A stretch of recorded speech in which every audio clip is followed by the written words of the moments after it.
sí, nada más como pequeña introducción, o mejor dicho, como mensaje para todos los que se vayan conectando, sí va a ser necesario que en algunos momentos podamos abrir y cerrar nuestro micrófono, porque va a ser un poquito más participativo que en otras ocasiones el curso de hoy.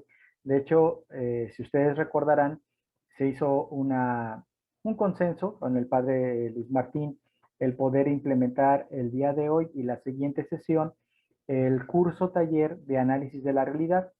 Y esto simplemente para los que hemos venido caminando desde el inicio del curso, creo que es una muy buena oportunidad. De hecho, fue un proceso que estuvimos platicando con el padre Luis Martín, de que nosotros nos encontramos justamente hasta este tercer módulo de nuestro curso. Nuestro curso implica 4 módulos. El cuarto módulo va a ser sobre las áreas de implementación o los ámbitos de implementación de la diaconía social, y vamos a conocer algunas de las dimensiones de la pastoral social que ya tienen todo un proceso trabajado desde su análisis propio de la realidad, el análisis permanente de la misma, las diferentes alternativas o propuestas pastorales de acción, obviamente iluminadas a la luz de los documentos, tanto del magisterio de la Iglesia Católica como del magisterio latinoamericano, como los propios que ha emitido la Conferencia del Episcopado Mexicano en sus diversas áreas o temas centrales. Entonces, en ese sentido, creo que hoy es un buen momento para que podamos tener este acercamiento. De hecho, les tengo una sorpresa, vamos a poder trabajar 2 herramientas, tanto la sesión del día de hoy, que va a ser un poquito más teórica, pero la siguiente sesión, el próximo miércoles, ya va a ser el aterrizaje. Sí va a haber una serie de tareas que les voy a solicitar que puedan ustedes ir trabajando para que puedan ustedes avanzar durante la semana y tengamos un panorama un poco más claro para lo que vamos a estar trabajando en el aterrizaje y el uso de estas herramientas. Entonces, por ahí va a ser a manera de mensaje para todo el grupo, cómo vamos a estar trabajando estas 2 sesiones. Entonces, ya siendo las 6:03, cedo el micrófono al padre Luis Martín. Muy buena tarde, padre, para que demos inicio a esta sesión. Vamos, en el nombre del Padre, y del Hijo, y del Espíritu Santo. Amén. Amén. Señor, te damos gracias porque nos permites estar reunidos en tu nombre. Gracias porque donde 2 o más están reunidos en tu nombre, estás tú aquí en medio de nosotros. Ponemos en tus manos nuestras vidas, a nuestros seres queridos, a nuestros apostolados, y te pedimos, Señor, que envíes tu Santo Espíritu sobre nosotros, el que procede del Padre y de ti, a fin de que podamos profundizar en el conocimiento de tu voluntad y en la fortaleza para realizarla. En el nombre del Padre, y del Hijo, y del Espíritu Santo. Amén. Pues muchas gracias, Femo. Buenas tardes a todos. Si quiere, don Francisco, ya después me puede localizar para las inquietudes que usted tiene, podamos irlas encauzando. Muy bien, pues te dejo el micrófono, Femo. Muy bien, pues muchas gracias, padre. Muy bien, pues vamos a dar inicio al curso del día de hoy. Para esto, pues hemos preparado una serie de materiales. Quiero mencionarles de que vamos a trabajar concretamente 2 herramientas. Uno como tal se le conoce así a la metodología del análisis de la realidad con esta óptica pastoral que hace la Iglesia Católica, porque han de ustedes de saber que existen diversas formas de hacer análisis de la realidad.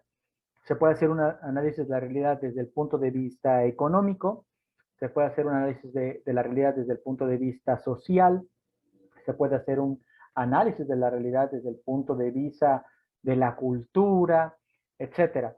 Entonces, obviamente, la iglesia ha avanzado a grandes y enormes pasos a lo que hoy tenemos esta metodología para el análisis de la realidad. Y esta metodología, como tal, lleva un método que se le conoce como el método inductivo, que tiene cinco grandes pasos. Normalmente los hemos conocido como el famoso ver, juzgar y actuar, pero también hay 2 pasos muy importantes y esenciales de este método para entenderlo de manera integral y que nos permite justamente vislumbrar aquellas cuestiones que hay que corregir, aquellas cuestiones que podemos mejorar y sobre todo esta última parte que sería el celebrar. Entonces tiene 2 etapas más que son el evaluar y el celebrar. Entonces en ese sentido el método se compone de 5 pasos: ver, juzgar, actuar, evaluar y celebrar. Entonces va por ahí esta metodología que estaremos viendo el día de hoy. Les quiero pasar este primer video, que como ustedes saben es tomado del pasaje del Evangelio de Juan, capítulo 8, versículos del 2 al 11, donde nos habla sobre la mujer adúltera. Aquí lo que le voy a pedir a ustedes, a cada uno de ustedes, es que puedan ver este video desde otra óptica. A mí me interesa que ustedes puedan, porque les voy a hacer una serie de preguntas, que puedan ustedes detectar en estos momentos cuáles son las principales actitudes de Jesús. Actitudes, no tanto el mensaje, no tanto el milagro, no tanto la cuestión misma del evangelio, la espiritualidad, vamos a llamarle. Simplemente quiero que hagamos un análisis plano, que es cuáles son las actitudes de Jesús. Y ahorita vamos a hacer justamente este análisis. Oísteis que fue dicho, ojo por ojo y diente por diente. Pero yo os digo, no resistáis al malo. A cualquiera que te golpee en la mejilla derecha,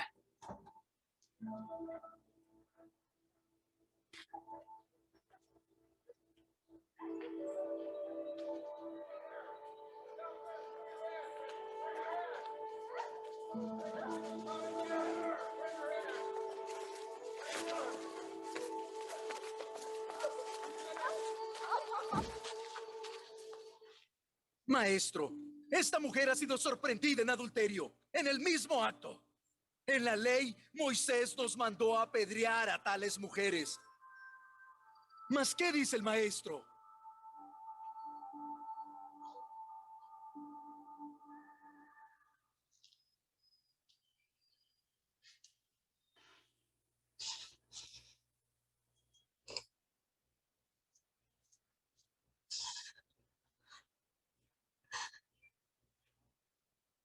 ¿Qué dices tú?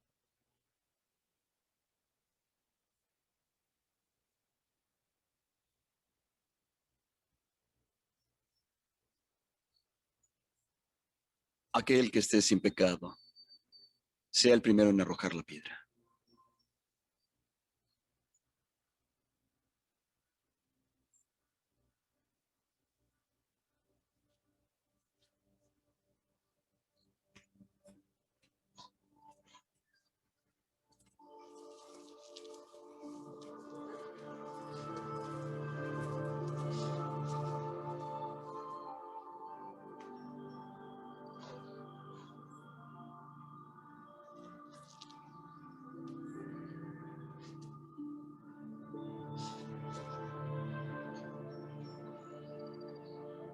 Mujer,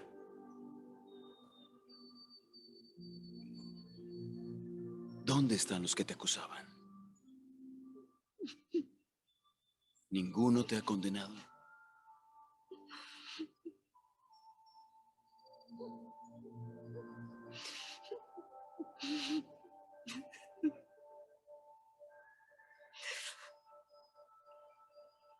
Ninguno, Señor.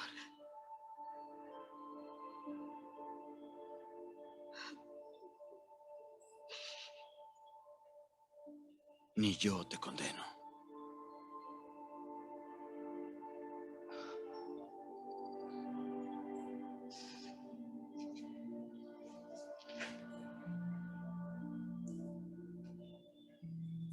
Ve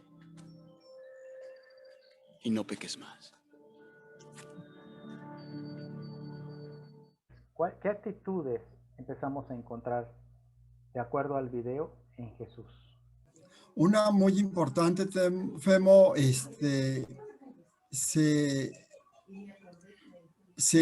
no se hinca para estar a la misma altura de la mujer adúltera. ¿Eh? O sea, la primera, ¿no? O sea, está a la misma altura, no la está juzgando desde arriba hacia abajo, como nosotros decimos. Ok, muy bien. Sino él la ve, se arrodilla y la ve a los ojos a su misma altura. Muy bien, muchas gracias, Margarita. Sí. ¿Alguien más que guste compartirnos? Sí, yo, Teodoro. Teodoro, adelante. Sí, la actitud que tiene el Señor es una actitud de atención hacia las cosas difíciles que están pasando en ese momento por parte de la mujer adúltera y por parte también de los que querían castigarla, porque ellos estaban acostumbrados a la ley de aquel tiempo, pero el Señor con esa tranquilidad, con esa paz que Él da, le pregunta a la mujer que si quién lo había condenado. Y también hay un contacto cuando lo toma de las manos y la levanta. Cuando también hace la pregunta, el que esté libre de pecado, que tire la primera piedra. Y es en el momento en donde se rompe toda esa ansia de querer castigar a la mujer. Ok, Teodoro, vamos a retomar entonces. Simplemente nos ha dicho, por una parte, la primera intervención nos dijeron, hay un movimiento de Jesús hacia la realidad de acercamiento al mismo nivel. Y lo que tú nos compartes es ahorita es de que hay un momento de un toque de esa realidad que es hacia la mujer para levantarla. Ok. Tiene levantada la mano Roberto. Adelante, Roberto. Sí, mira, yo encontré varias actitudes de Jesús. Okay. Es precisamente el acercamiento, pero yo lo veo también como buscar la pacificidad entre la gente. Ese acercamiento yo lo veo como buscar la paz entre la gente. También encontré la búsqueda de la concordia. En el momento en el que Jesús pregunta, ¿quién te ha condenado?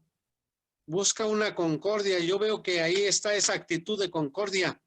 También el momento en el que se aplica la piedad. El que esté libre de pecado, que arroje la primera piedra. Y el momento que le veo más importante es el de la misericordia. Cuando levanta a la mujer y le dice, yo tampoco te condeno. Si nadie te ha condenado, yo tampoco te condeno. Para mí es el momento más importante de la actitud de Jesús, porque muestra su misericordia. Y ya finalmente, bueno, pues le dice que si nadie la ha condenado, él tampoco la condena, y ahí le muestra también la actitud de la confianza a esa mujer pecadora. Eso es lo que yo quería decir. Perfecto, Roberto. De Roberto vamos a resaltar el tema de la construcción de paz, ¿no? Muy bien. Tiene levantada primero la mano Jos y luego Gaspar. Adelante, Jos. Buenas tardes, Femo. ¿Me escuchas? Sí, adelante, Jos. Bueno, yo tengo 4 observaciones o actitudes de Jesús que vi. La primera es que él observó, checó su entorno, qué es lo que había, quienes estaban alrededor. Tuvo mucha prudencia y se observa mucha caridad por parte de él hacia la mujer adulta. Esas serían mis observaciones. O sea, hay un tema que vamos a tratar de Jos, que es el observar, que es distinto al ver, sería un ver con mayor detenimiento, a mayor detalle, ¿no? Sería la cuestión que nos aporta Jos. Adelante, Gaspar. A ver si yo sigo, Memo, que me dé chance, Femo. A ver, Félix, adelante. Félix, sí, bueno, buenas tardes. Sí. Ver, Gaspar, vamos a darle oportunidad a Félix. A ver, Félix, adelante. Sí, ciertamente que hay varios momentos muy importantes, pero a mí en lo personal, el primer momento es cuando él está con la gente que les está platicando, los está contando, narrando. Él escucha los lamentos o la gente que vienen de él, y lo primero que hace es voltear y acudir, llegar hacia ella o hacia la persona. Yo creo que ese momento es entre las partes más importantes de nuestra vida, para mí. Jesús siempre va al encuentro, sale al encuentro. Entonces les pregunta a ellos qué pasa, dirige a ella directamente. sale al encuentro de ella. Ya lo demás ya lo dicen los hermanos, ya se va concatenando, pero yo creo que esa parte para mí, Jesús sale al encuentro. Jesús sale al encuentro. Perfecto, resaltamos justamente este aporte de Félix. Jesús sale al encuentro. Muy bien, ahora sí, Gaspar, adelante, perdón. No, no te preocupes. Bueno, creo que varias cosas ya las mencionaron. Una es que Jesús está atento a la realidad del entorno que le rodea. Siguiente, se involucra, o sea, va, como dice Félix, va al encuentro. No es ajeno a esa realidad, sino que va hacia ella y se involucra. Siguiente, valora las cosas y emite un juicio. Ojo, no juzga, emite un juicio. O sea, ¿qué está pasando? ¿Por qué está la circunstancia como está? Y lo compara con su modo de pensar, que, bueno, sería el Evangelio, pero lo compara con su modo de pensar. Ahora, una vez que él ha emitido un juicio y que ha comparado las circunstancias, obviamente tiene que elaborar un plan. ¿Cómo le hago para que esta bola de energúmenos, porque todos están enojados, ¿verdad?, se calmen y las cosas tornen a una circunstancia favorable de acuerdo a lo que él piensa que deben ser las cosas? Y entonces hace un plan y lo ejecuta. Ejecuta su plan para que pueda zafar a la mujer de la difícil situación en que se encuentra, porque ahí, de acuerdo a la ley judía, ya no había otra cosa que hacer. Ya de lo único que había que hacer es apedrear. Obviamente Jesús no está de acuerdo con esto, pero tampoco podía transgredir la ley. Si él decía, no dejen la brasa y la protege, pues entonces las pedradas iban a ser hasta con él, ¿no? Y sobre todo que iba a quedar mal, como él no quería que le llamaran maestro, pero quedaría mal como un maestro, mal como el Mesías, y obviamente iba a dar paso a que lo desacreditaran. Entonces ejecuta su plan y logra, pues, que la mujer sea liberada del cargo y le restituye su dignidad. Yo no te condeno, ¿sí? Yo no te condeno. Si ellos no te han condenado, yo no te condeno. Ve y no vuelvas a pecar. O sea, empieza de nuevo. Empieza a crecer, empieza a desarrollarte, empieza a ser tú. Y pues bueno, creo que ahí le dejo para si alguien más quiere opinar. Gracias. Sí, retomando nada más las grandes ideas de Gaspar, obviamente hay un momento del observar que estamos nosotros volviendo a resaltar en otra participación que tuvo otro compañero. Está el tema de emisión de un juicio de valor, que es un aporte que nos da Gaspar. Está el momento de una planeación, que hoy día podríamos hablar de planeación estratégica, ¿no? Y está el momento de una acción concreta, es el momento del actuar. Entonces, son 4 aportes que nos da Gaspar con su participación. Muchas gracias. Adelante Arturo y luego César.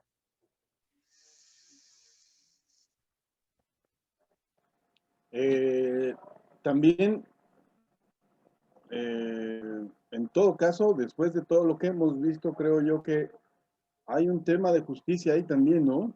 Yo creo que es lo más importante, bueno, es el centro lo que mueve a todo, porque estos hombres van ajusticiando a una mujer y no se dan cuenta, pues, que finalmente Jesús viene a abolir, o, bueno, a cambiarnos un poquito la mentalidad de la justicia a nuestro modo de ver, ¿no? Al modo de ver de las estructuras viejas y arcaicas, y a mostrarnos un modo de justicia totalmente distinto, renovar a la persona y mirar desde el corazón, desde el corazón del hombre, no desde afuera, ¿no? Sino desde dentro. Por eso la pedrada tenía que ir de fuera, sino que de la pedrada tiene que salir desde el corazón, yo creo. Cada uno de nosotros sabe y reconoce, pues una mujer pues, muerta de miedo, humillada. Yo creo que esa es una situación que muchas veces nosotros orillamos a la gente en muchos aspectos en la sociedad. Y yo creo que la tarea es eso, ¿no? Restituir mucho la dignidad de la persona humana, ¿no? A través de una justicia totalmente distinta. Perfecto. Vamos a retomar el aporte de Arturo que nos da justamente este tema que es la justicia como un elemento fundante en el actuar y que está fundamentado en la cuestión del corazón. Entonces, concretamente Arturo nos está hablando de dos elementos fundantes, caridad y justicia, que van de la mano en un actuar de Jesús. Muy bien. La forma del acercamiento de Jesús a la realidad. Esto es clave y es lo que vamos a ir desmenuzando en este curso.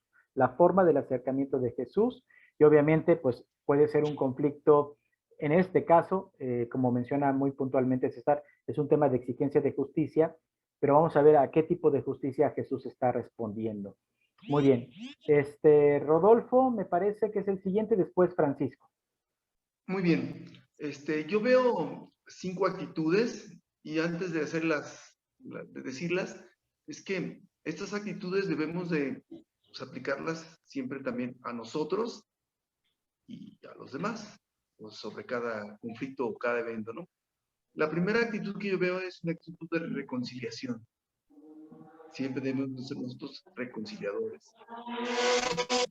Yo es de reflexión, o sea, porque aquí, como lo decía otro de mis compañeros, pues él tenía que cumplir la ley, ¿no? Él dice, yo vengo a cumplir la ley.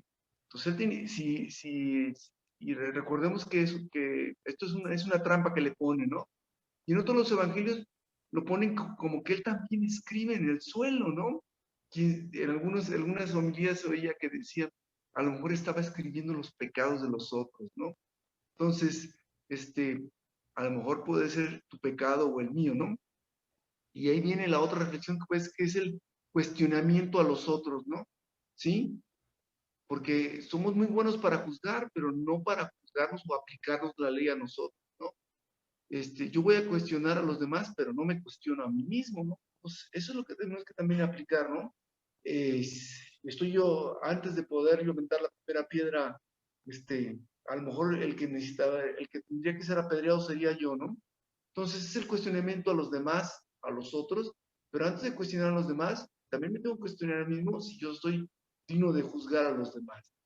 Y la siguiente actitud es la de perdón, ¿sí? Tenemos que ser, pues, como decían al principio de este curso, de lo que más recuerdo de Eufemio es que dice, nosotros debemos ser la cara del evangelio, ¿sí? El perdón. Y que también con ella termina con una recomendación. Dice, ya no hay nadie más te juzga o nadie más te está condenando, yo tampoco te condeno, no peques más. Esa es la otra actitud, ¿no? La recomendación, no peques más. Gracias. No, pues muchas gracias, Rodolfo. Hay varios temas que hay que resaltar de la participación de Rodolfo, que es el tema de la reconciliación, la forma de tocar la realidad, escribir sobre la tierra, ahorita lo vamos a ver un poquito más a mayor detalle, y en ese sentido que esta realidad también nos interpela, que es lo que quiere decir justamente Rodolfo, o sea, el cuestionarnos sobre esta realidad. Muy bien, Francisco sería el último, ya para abordar como tal el tema. Adelante, Francisco. Sí, Femu, yo lo que veo, observo dos cosas importantes. En primer lugar, la pasividad de Jesús. Esa pasividad que caracteriza al gran maestro. Y la otra es la compasión. ¿Por qué? Porque en primer lugar él se centra en la tristeza de esa mujer que siente al ser acusada y casi llevada pues a la muerte. Pero él se compadece de ella y lo único que busca es aliviar el dolor, el sufrimiento de esa mujer para reparar el daño en ella. Esa es la compasión, se pone a su nivel de ella para demostrarle que no está todo perdido, que hay una esperanza la cual nos puede llevar pues a ser mejores personas. Y cuando le dice, vete y no lo vuelvas a hacer, yo creo que ahí está afincada esa situación tan importante que la mujer yo creo que se va contenta a su casa para aliviar ese dolor que le causó tanto la multitud, la otra en que todo mundo la acusa, y volcándonos un poquito a los comicios electorales que acaban de pasar, sucedió mucho aquí, Femu, a muchos, yo les decía, ¿por qué apedrearlos tanto?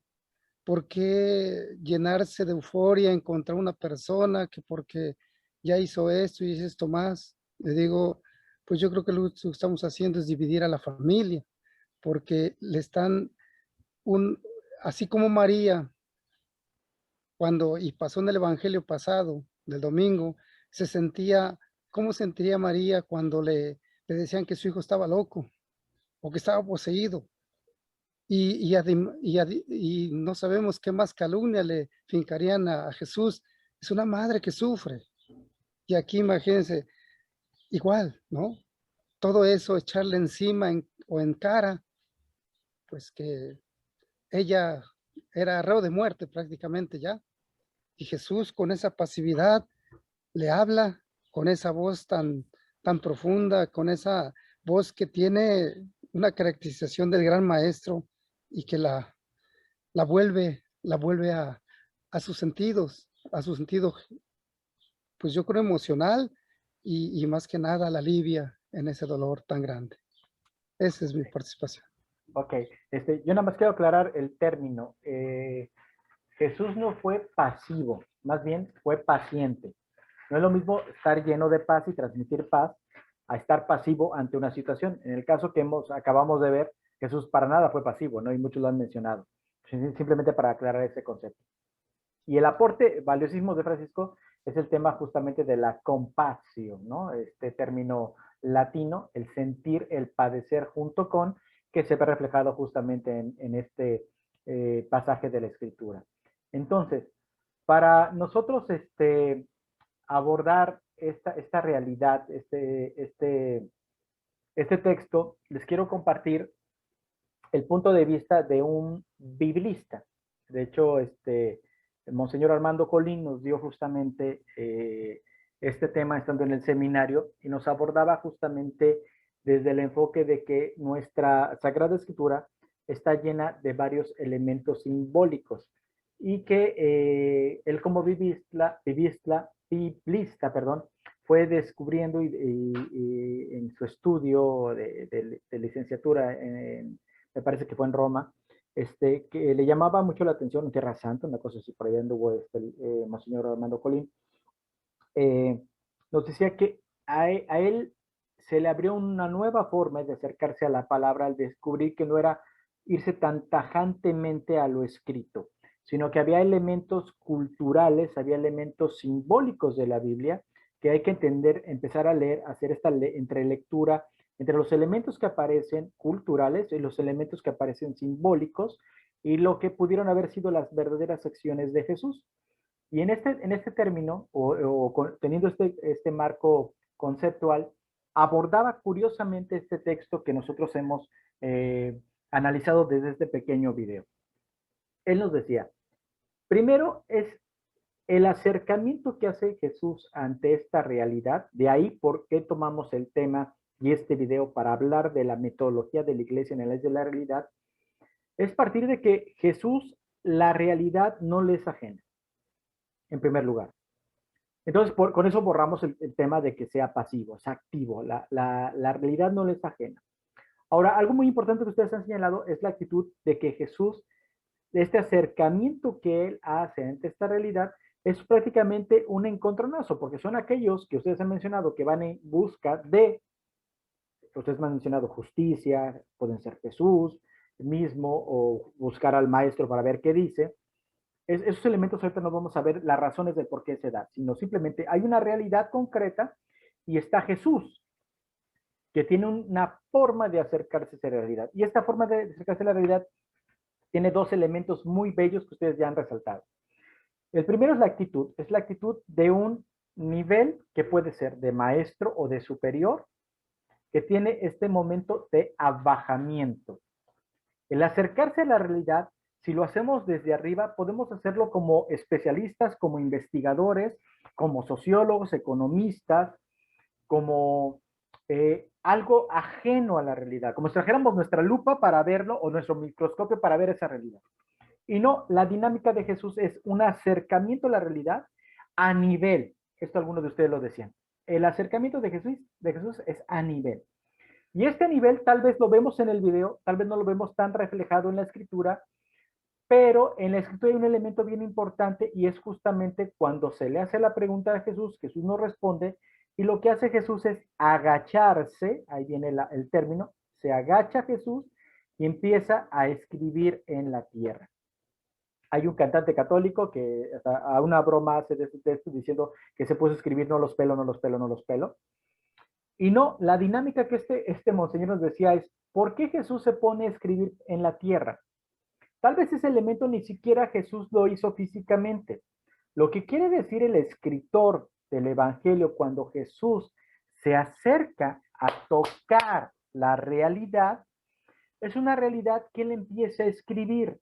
Para aquellos que nos hemos metido un poquito más en el arte, sabemos que la literatura, el escribir, la escritura es un arte que permite la creación. De hecho, nos volvemos co-creadores, porque hay un solo creador, que es Dios mismo, y nosotros al crear una obra literaria nos da la oportunidad de ser partícipe en este evento tan magnífico que es la creación. Entonces, el redactar sobre la tierra, el reescribir la realidad, que es lo que significa este acercamiento y ponerse a escribir la tierra, es reescribir la historia, reescribir la realidad, el cambiar completamente, el transformar. Lo que hemos hablado nosotros dentro de la pastoral social es justamente que tenemos que pasar a esta etapa de transformación social. Lo que hace Jesús en este texto es darnos los pasos de lo que tendría que hacer la metodología del análisis de la realidad, porque a fin de cuentas tiene que transformarse la realidad. El análisis no basta hacer un análisis como especialista, como economista, como gente de la cultura, como gente de la economía, no, o como gente pastoral, pues nos podemos quedar con tantos análisis que queden solamente en eso, radiografías de la realidad. Aquí lo que tenemos que impulsar es justamente a la dinámica de la transformación, por eso Jesús escribe. Tan escribe que al palpar la realidad, él se levanta. Y esta transformación de la realidad no se da sino en función de aquel que padece esa realidad, que es víctima de esa realidad o de esa injusticia, de esa situación. Por eso, cuando ustedes hablan de misericordia, de levantar a la mujer, pues solamente se da en Dios.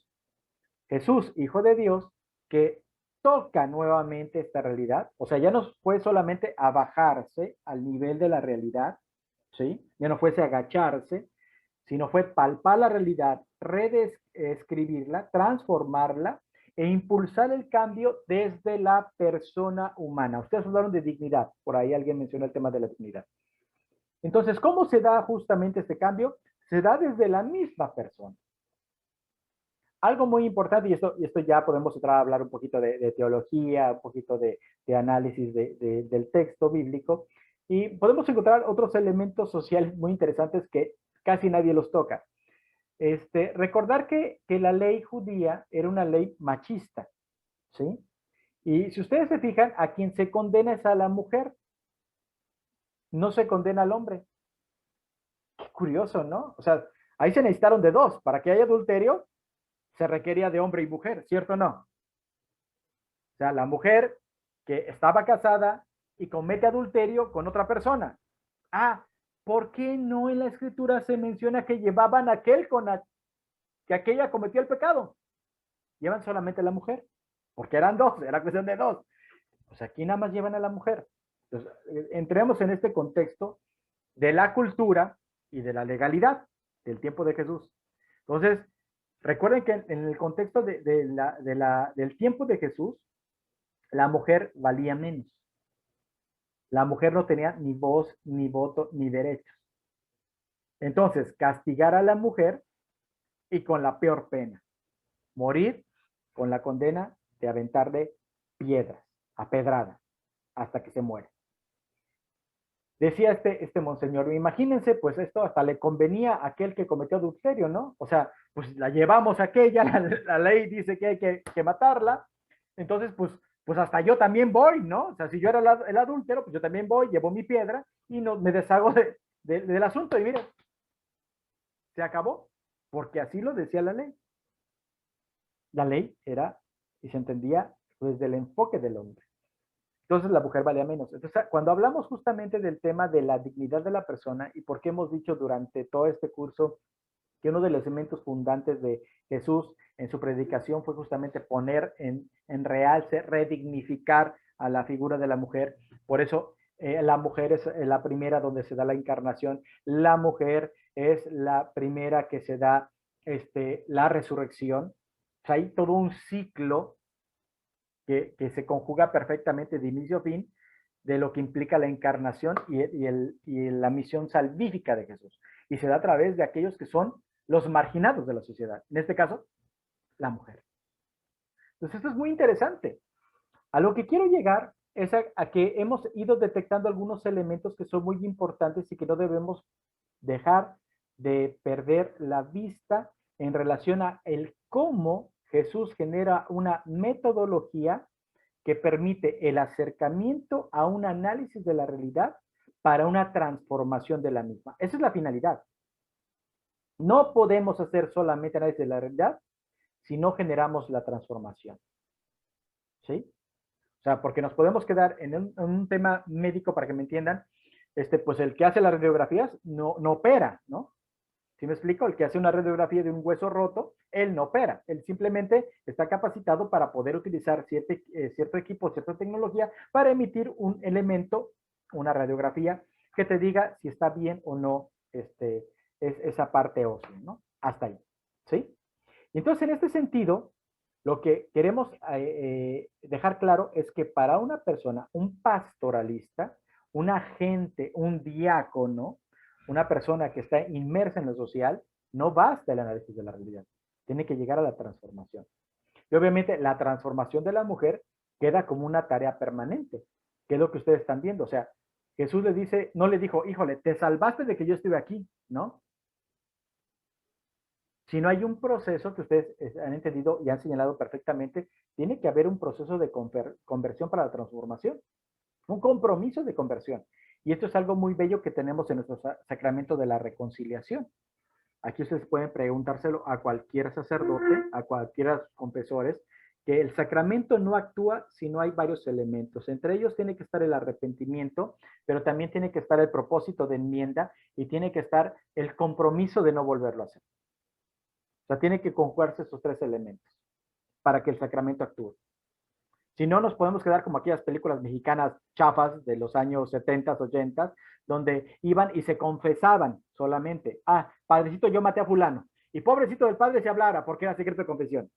No, el sacramento ni siquiera se llama la confesión. La confesión es una parte del sacramento. El sacramento es la reconciliación.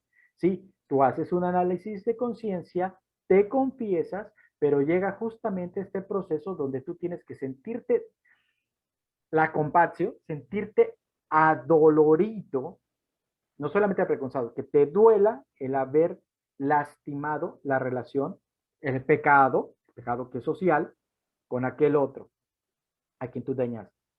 Y el compromiso de enmienda y el compromiso de no volverlo a hacer. Cuando nos daban justamente en teología esta materia, justamente sobre el sacramento de la reconciliación, nos decían, híjole, qué difícil va a ser, por ejemplo, cuando alguien se te acerque y te diga que mató a alguien. Porque había un compañero que decía, entonces ahí, ¿cómo hacemos el propósito de enmienda?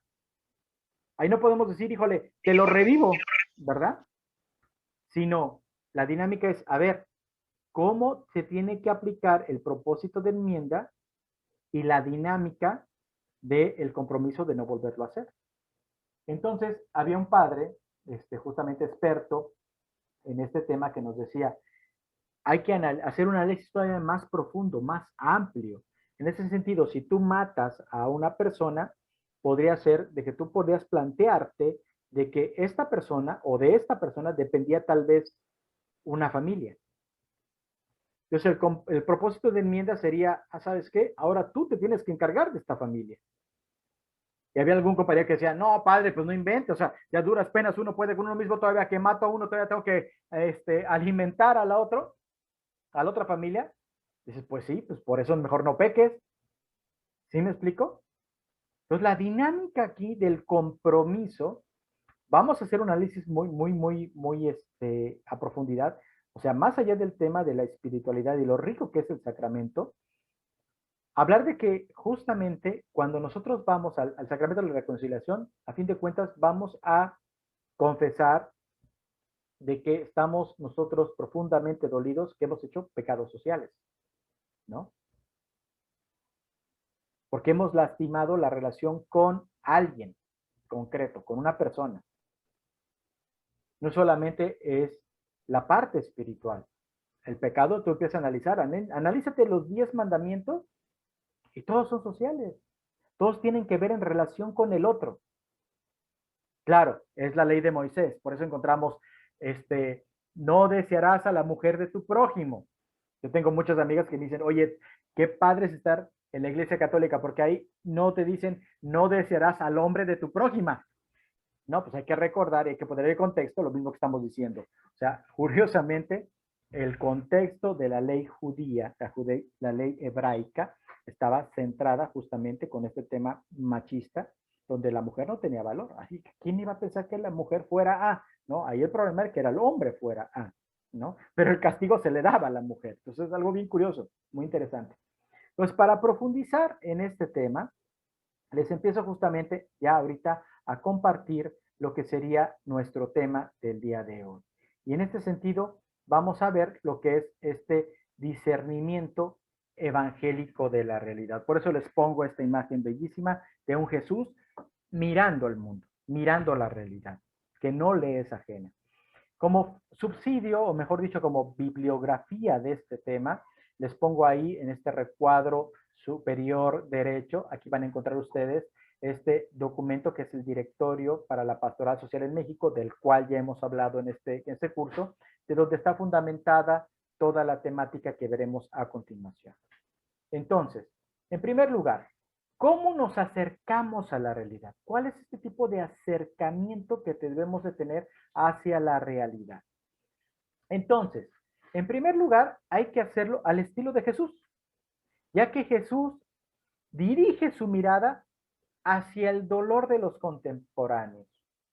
Él mismo se ubica en el mundo de los afligidos. Ahí están los elementos que ustedes han dicho.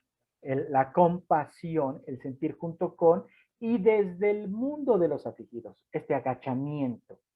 Desde ahí se expresa la buena noticia. No es la buena noticia que llega desde arriba, desde el cielo, como ustedes han dicho. No es el maestro que llega a juzgar, no hace un juicio de valor, sino es a través de este contacto con la realidad. Y de un Dios que se demuestra con esta buena noticia que es sensible al dolor y al sufrimiento. Y que esta buena noticia ha comenzado en la persona misma. Entonces, en ese sentido, el acercamiento a la realidad de Jesús es muy interesante. No es una cuestión pasiva, al contrario, es muy activo. Sí, brinda paz, construye justicia. Sí, claro, pero son los elementos que vamos a ver más adelante en el actuar de Jesús. Ahorita simplemente es el acercamiento a la realidad. Y obviamente lo que aquí nosotros podemos visualizar es justamente que el agente de pastoral social, el diácono, aquel que quiere servir en lo social, tiene que empezar a ver esa realidad al estilo de Jesús en nuestro tiempo. Entonces, ¿cómo? Justamente dice aquí el Directorio para la Pastoral Social en México, es de que este Jesús nos tiene que ayudar hoy día a recuperar esta capacidad que tenemos adormecida, que tenemos nosotros justamente hasta olvidada, de indignarnos ante la injusticia. ¿Sí? Ustedes lo vieron en el texto. Ustedes lo mencionaron. Este grupo que reclamaba justicia. Pero curiosamente, nosotros, alguien lo mencionaba, esta realidad tal vez tenemos que nosotros primero ver cómo nos interpela y saber si también ante esta situación, ante esta realidad, nos indignamos. Hoy, desgraciadamente, en nuestra sociedad, nos hacemos de la vista gorda. No sé qué significa el término de hacerse de la vista gorda. No sé si de tener paperas oculares, ¿no? O sea, que se te hinchen los ojos. O sea, aquí nosotros simplemente ya no nos indignamos ante la injusticia. Hoy ustedes lo pueden ver.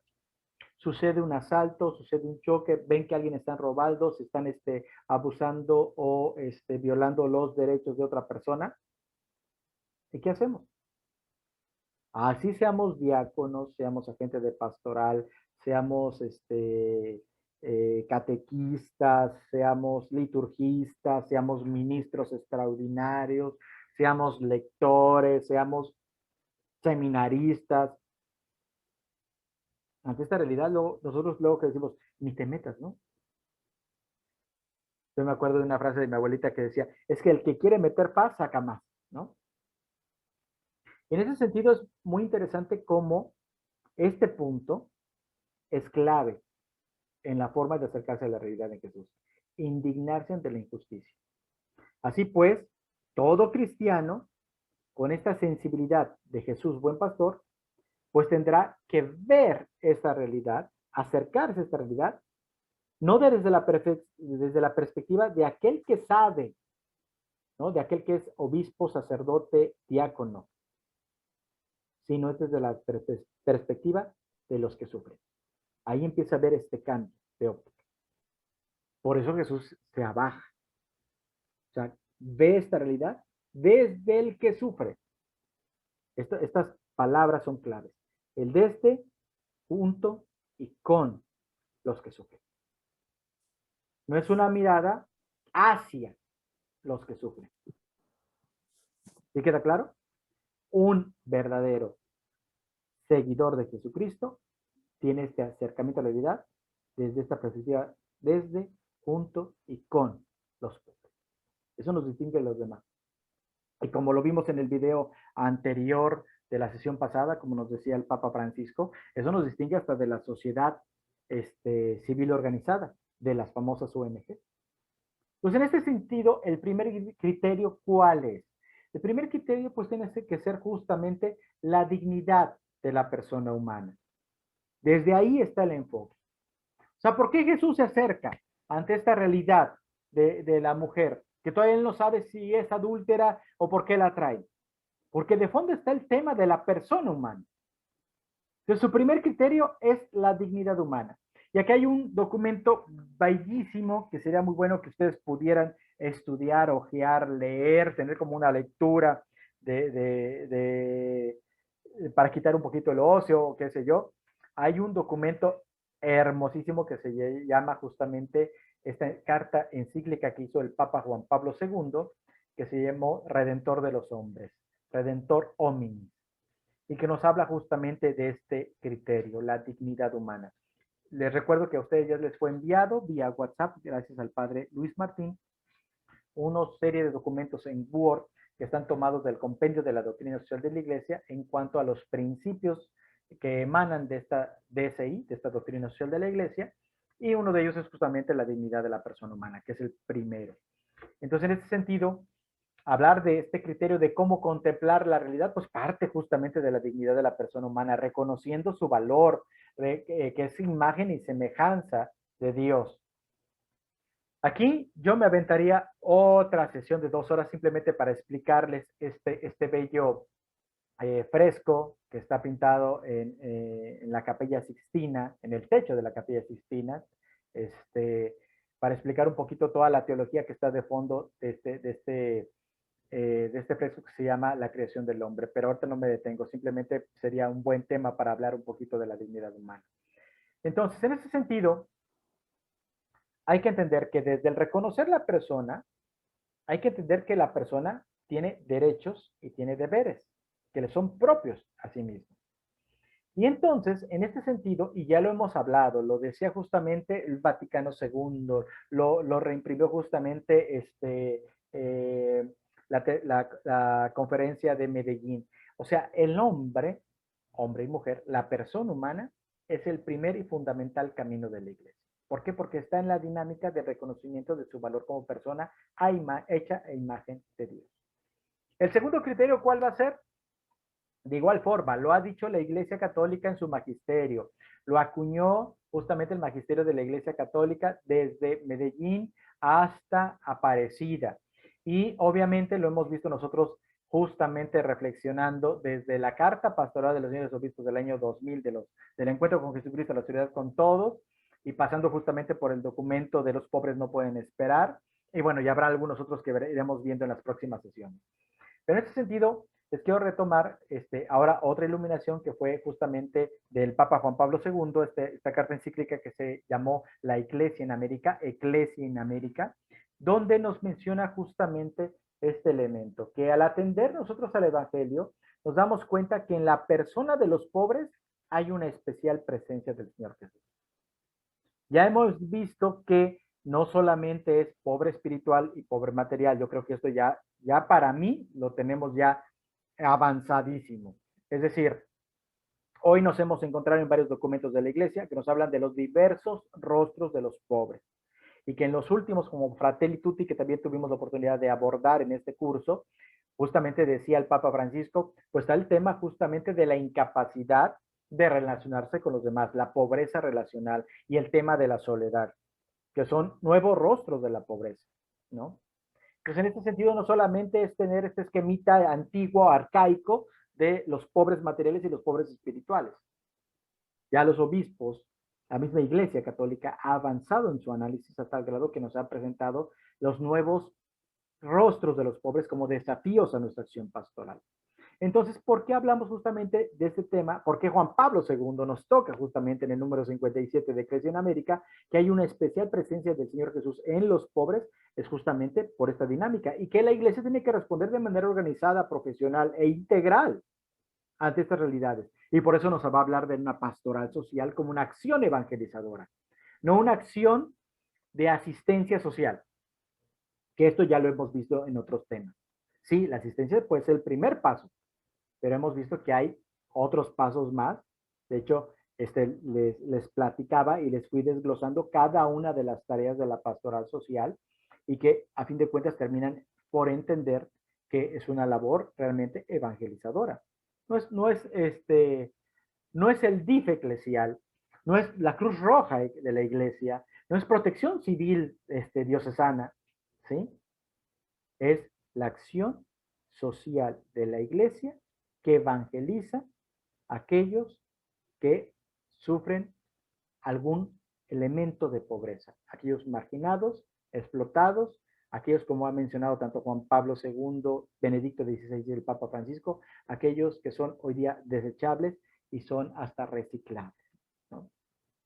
Y entonces, justamente la labor de la Iglesia en lo social es testimoniar el amor y la providencia y la misericordia de Dios con los pobres, que es lo que ustedes han aclarado o lo que ustedes han visto claramente en este video. O sea, si yo les hubiera dicho, hagamos un análisis un poquito más espiritual o desde el mismo evangelio de este texto, pues obviamente todos me iban a hablar de la misericordia de Jesús con la mujer adúltera, de la reconciliación, de la transformación, de la dignificación, pero también estamos hablando de otros elementos que nos llevan justamente para poder llegar allá, que son parte de este análisis de la realidad. Entonces, en este sentido, esta realidad, como ya algunos de ustedes mencionaba, pues nos tiene que interpelar nuestra conciencia, tiene que despertar nuestra capacidad de trabajar, no solo para ellos. De aquí les quiero compartir una experiencia. Yo recuerdo que estando en Cáritas Nacional, sucedió lo del tsunami en Asia y hubo una mesa de cooperación internacional, bueno, nacional, donde entró Televisa, TV Azteca, etcétera, y crearon un programa que se llamó Unidos por Ellos, ¿sí? Y yo les decía, oigan, pero eso suena muy, de mucha mercadotecnia y poco dignificante. O sea, nos unimos por ellos porque se lastimó no solamente sus bienes, sus vidas. ¿Por eso nos unimos? ¿O qué es realmente lo que nos mueve? O estamos decidiendo, optando de manera preferente por ellos a trabajar junto con y desde ellos. Son dos ópticas distintas. Ustedes me dirían, ay, pues qué tecnicista te has vuelto, Eufemio. No. Lo importante es que Perdón, Rodolfo, ibas a comentar algo. Digo que se debe de poner primero a los otros y no a uno, ¿no? O sea, unidos por ellos, ¿no? En vez de decir que ellos nos unen. Exacto. Sí, la dinámica aquí es justamente que el trabajo pastoral desde el Evangelio es con ellos. Jesús nos lo deja muy claro. Analiza, ahorita nos tocó analizar simplemente este pequeño pasaje, pero es una dinámica de acercamiento junto con y desde. ¿Para qué? Para que sean sujetos de su propio desarrollo. Esta frase tan elaborada, y que por ejemplo ahí está aquel documento del Consejo Episcopal Latinoamericano, Globalización y Nueva Evangelización en América Latina, ahí se los pongo también como otro documento de bibliografía que ustedes pueden tener. No es una frase elaborada, no es una frase hecha, no es un sueño utópico, que sean sujetos de su propio desarrollo. Hay muchas ONGs que han pirateado esta frase para sus programas. Y no, es en esta línea, ustedes lo vieron. Genera esta dinámica de reconciliación, de rehumanización, que le permite a la persona en Cristo volverse a levantar, que es la dinámica justamente de la mujer adulta. Solo en Cristo uno es capaz de volverse a levantar. Y generar este compromiso de no volver a caer. O sea, vete y no vuelvas a pecar. Entonces, ahí estamos hablando de un proceso de desarrollo. Claro, es una historia que no queda concluida con el pasaje del Evangelio. O sea, de repente ya no nos volvemos a encontrar con la mujer adúltera. Y ya no sabemos si realmente o no hizo este proceso de conversión. Uno podría hacer un análisis como que, ay, bueno, pues sí se encontró con Jesús, pero o sea, ¿habrá sido, no habrá sido? ¿No?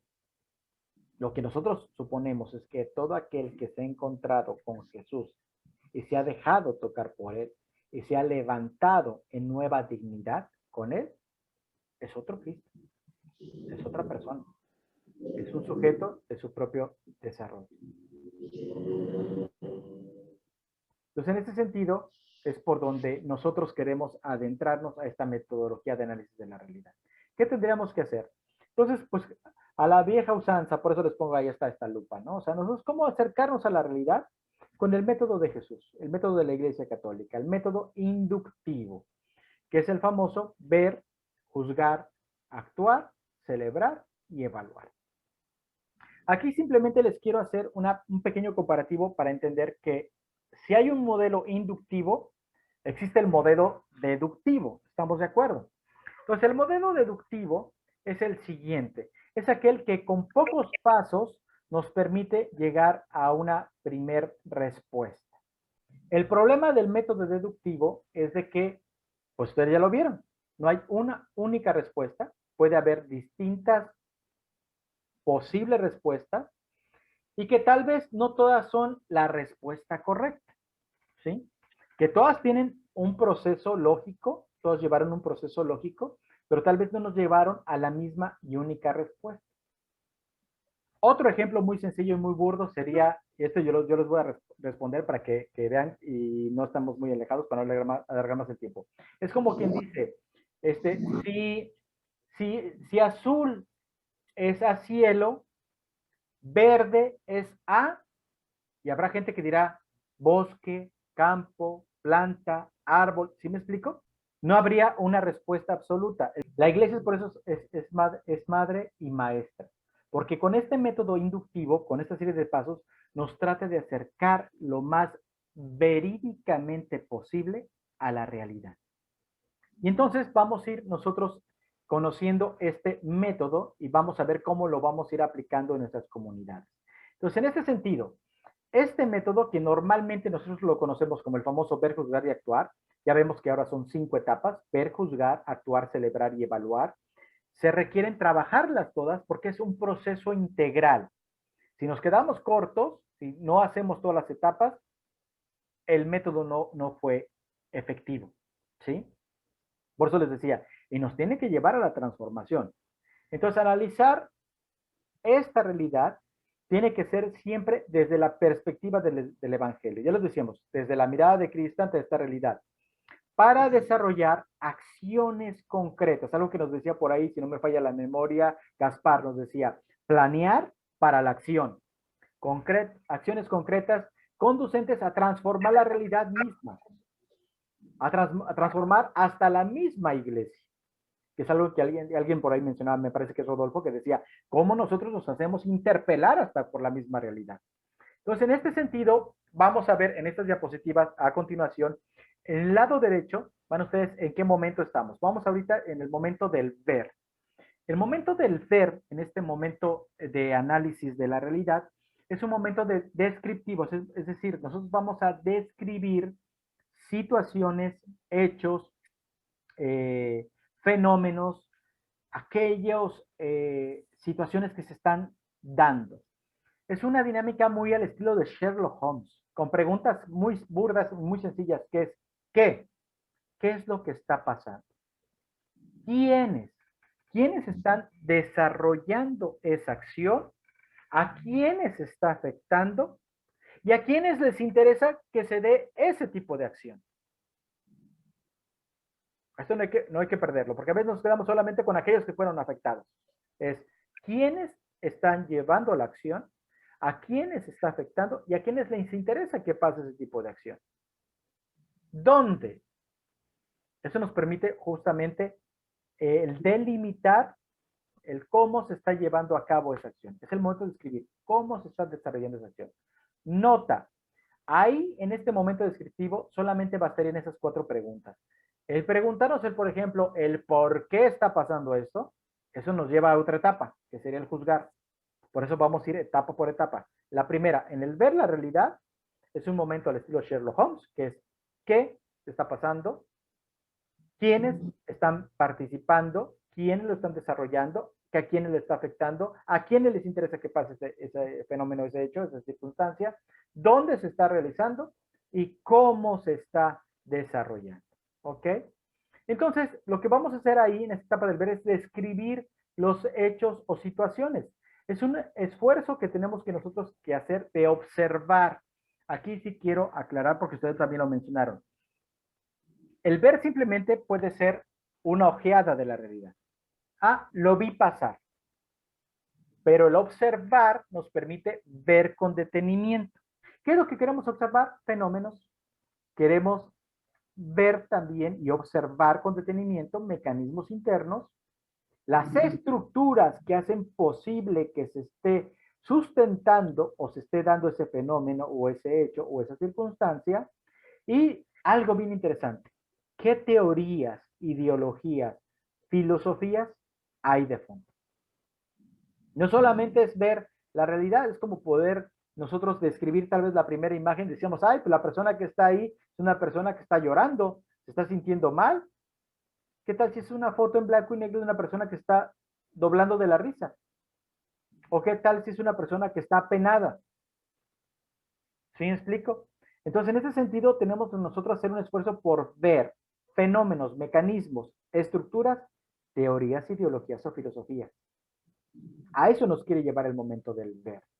Entonces, ¿qué hay que hacer para poder nosotros tener esta información que nos permita descubrir estos hechos o situaciones? Hacer un inventario de datos, lograr la más amplia información, conocer cuáles son las teorías detrás de toda situación y describir a las personas que viven ese hecho o problema. Cuando nosotros hacemos análisis de la realidad, nos permite justamente hacer este encuadre con todos estos elementos. No basta solamente el enfoque que tú haces, pero la gente que vive la realidad es la que se vuelve el experto en su comunidad. Por eso yo les decía, pues a mí me toca acompañarlos en este pequeño curso, pero los expertos son ustedes, porque ustedes viven en la realidad. Ustedes conocen perfectamente y todavía es importante acercarnos más a estas personas que viven esta realidad, que viven este hecho o esta situación y conocer, ir deshebrando esta realidad para descubrir qué teorías hay de fondo. Y entonces podemos describir a las personas que viven ese hecho problema. Es como la imagen de rompecabezas que le estoy poniendo ahí. O sea, cada quien puede tener una ficha de la realidad, pero el panorama es inmenso. Y tal vez una ficha es un color y tal vez otra ficha es otro color, ¿sí? Entonces, Miguel, si nos haces un favor de apagar tu micrófono, si eres tan amable. Entonces, cada uno de ustedes... Es Everardo. Ah, ok. Everardo, si nos haces favor de apagar tu micrófono, si es tan amable. Entonces, cada quien puede tener una imagen o un cuadrito de la realidad. Y puede ser aún que el enfoque o la visión de esa realidad puede estar distorsionada. Entonces, aquí lo que necesitamos nosotros es ir recopilando la información de todos, por eso es un proceso colectivo de recopilación de datos para tener la fotografía de esta situación. Por eso vamos a hablar de que en el momento de análisis de realidad, en la etapa del ver, tiene que ser un momento participativo. Entre más tengamos elementos, entre más podamos nosotros confrontar esta realidad, pues más nos vamos a acercar a conocerla de fondo. Entonces, por eso, como decía el directorio para la pastoral social de los obispos de Italia, decían, pues qué mejor que tal vez el consejo parroquial pudiera ser de los primeros que se animen a hacer análisis de la realidad parroquial. Porque de una u otra manera están las cabezas de todos los apostolados ahí representadas y conocen de una u otra manera la realidad. Entonces esto nos permite tener como este grande collage de lo que es la situación en una parroquia, por poner un ejemplo. Entonces, ¿qué tenemos que hacer nosotros en esta etapa? Tenemos que observar con detenimiento. Tenemos que comprobar los datos, ¿sí? Y tenemos que verificarlos. La diferencia entre la comprobación y verificar, la comprobación es un dato de validez y la verificación es un dato de verdad, ¿sí? ¿Qué tanta veracidad tiene esta situación? Y tenemos que hacer una enumeración de datos. Nota, algo muy importante, en esta etapa, nosotros no hacemos juicios de valor. Es como la dinámica de Jesús. Lo primero que hizo Jesús fue acercarse a esa realidad y no hizo juicios de valor. Aun cuando le preguntaran, a ver, maestro, ¿tú qué opinas? ¿El qué hizo? Se acercó a la realidad todavía y la palpó. ¿De acuerdo? Entonces, aquí hay que evitar los juicios de valor. Los juicios de valor, como creo que algunos de ustedes también lo mencionó, ahorita no recuerdo quién lo dijo, tiene que darse un juicio, pero es posterior al momento del ver la realidad. Primero es ver, describirla y entonces das un juicio de valor. Entonces, como tips, algo que debes de tomar tú en cuenta para el momento del ver es que un buen análisis nos lleva a un juicio preciso. Si no tenemos un buen análisis, podemos tener el juicio más erróneo de la vida. A lo que voy es a que no podemos hacer un juicio preciso si no tenemos un buen análisis. El problema de los análisis es de que nos tiene que llevar mayor tiempo. Y en la medida que tengamos más datos verificables, comprobables, entonces sí, podemos emitir un juicio. El problema es que nosotros, y alguien lo ha dicho, el problema es que nosotros nos lanzamos directamente a hacer un juicio. Ah, no, pues esa mujer era prostituta, ¿no? Le gustaba la vida feliz. No, espérate. Hay que analizar. ¿Sí? Otro tip que nos dice es que este primer momento nos ayuda a tener un buen diagnóstico. Es como el médico. El médico es aquel que requiere de varios elementos para emitir un diagnóstico. No solamente es que tú llegues y que te haga tu expediente clínico, que después se va a volver en tu historial médico, sino también te va a pedir que te hagas una serie de análisis. Entonces va a haber aquel que te hace el análisis de sangre, aquel de orina, aquel que te hace la radiografía, etcétera, para tener un buen diagnóstico. Y entonces, teniendo un buen diagnóstico, ella puede empezar a formular no la solución a tu enfermedad, sino aquí hay una palabra clave, un tratamiento.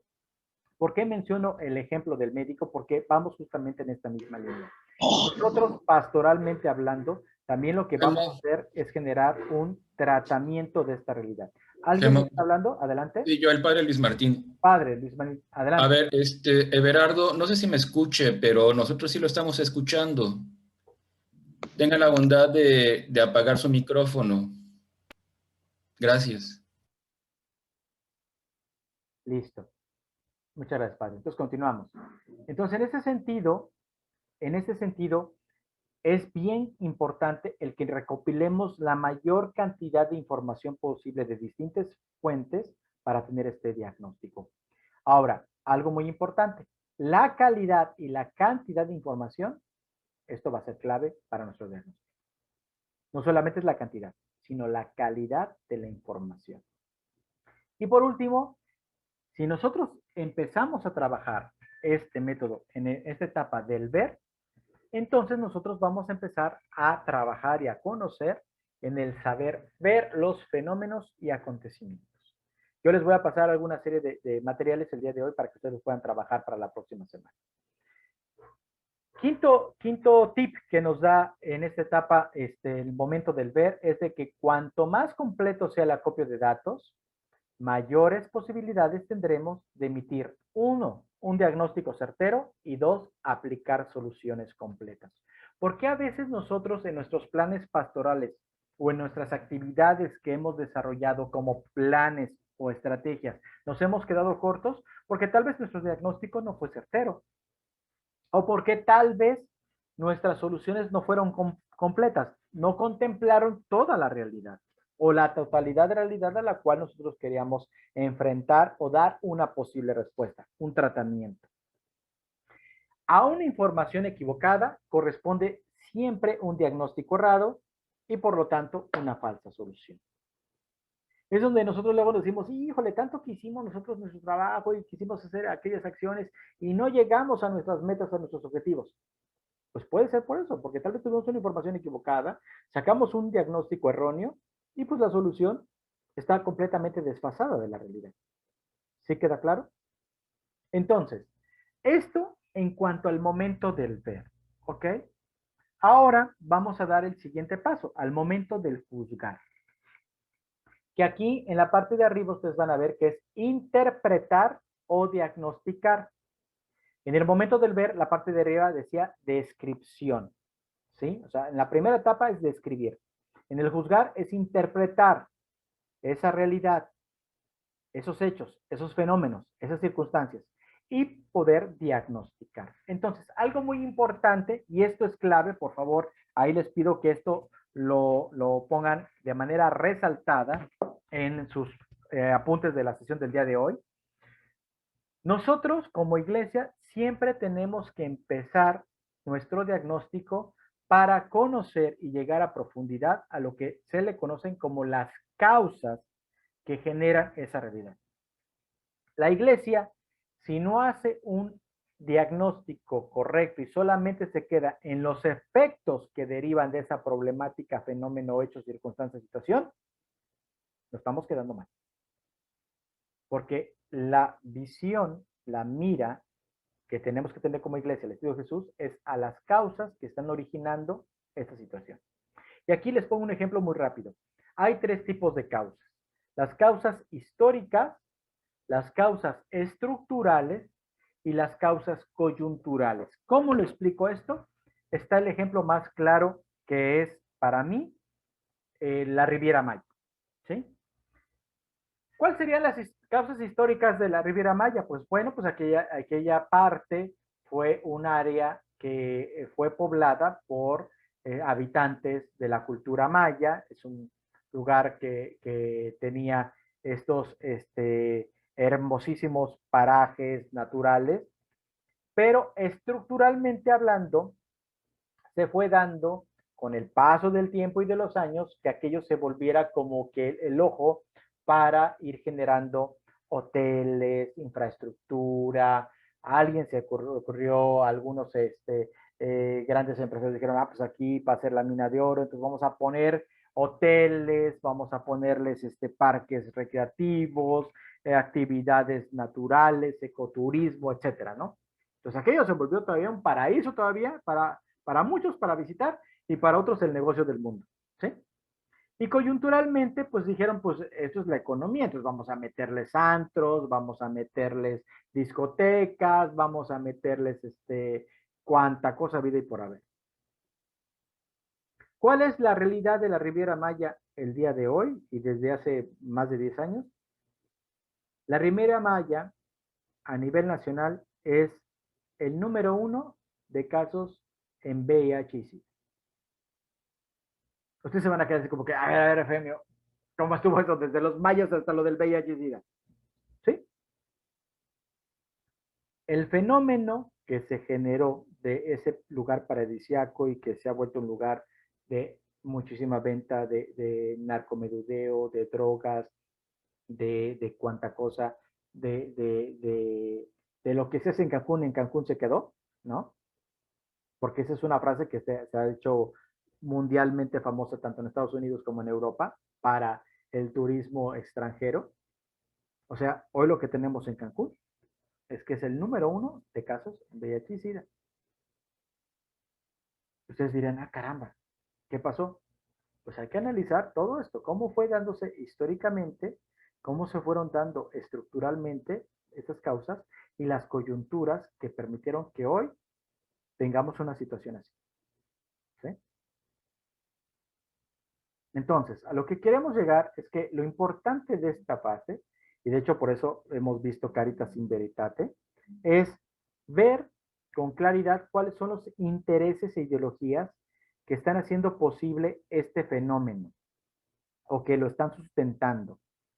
Esas estructuras hay que someterlas a la crítica de grupo. Por eso aquí les pongo pues este elemento que es una carta encíclica que nos hace un análisis muy fuerte sobre los grandes sistemas económicos mundiales, pero también les pongo una foto de lo que normalmente se hace en la sede de la Conferencia del Episcopado Mexicano, no solamente los obispos, sino los agentes de pastoral y concretamente aquellos que trabajan lo social, es estar constantemente compartiendo estos análisis, estas situaciones, estos hechos a través de este análisis de causas, para generar entonces, lo que por ahí alguien dijo, una planeación para llegar a acciones concretas. Pero ahorita no nos llevamos a la acción. Ahorita simplemente estamos interpretando o diagnosticando. Y para eso también se requiere un tiempo de análisis. Cosas que hay que tomar en cuenta para el momento del juzgar. Primero, ¿desde dónde vamos a criticar la realidad? ¿Lo vamos a criticar desde la economía? ¿Lo vamos a criticar desde la sociología? ¿Lo vamos a criticar desde las ciencias políticas? Aquí, para dejarnos más claros, y esto es lo bello que tiene el aporte de la Iglesia Católica, es que nosotros vamos a criticar esta realidad desde una clara concepción de lo que es la persona y el mundo. ¿Y esto qué elementos nos los dan? En primer lugar, son las ciencias humanas y la palabra de Dios. Entonces tenemos dos de estos elementos. Recuerden que yo en la sesión pasada les decía de tarea y quien pueda, por favor, leas el documento de Fe y Razón del Papa Juan Pablo II, que nos habla justamente de que para acercarnos a la realidad, estas dos fuentes son fundamentales. Y aquí lo vemos claramente en esta metodología. ¿Cómo acercarnos a esta realidad de la persona humana y del mundo?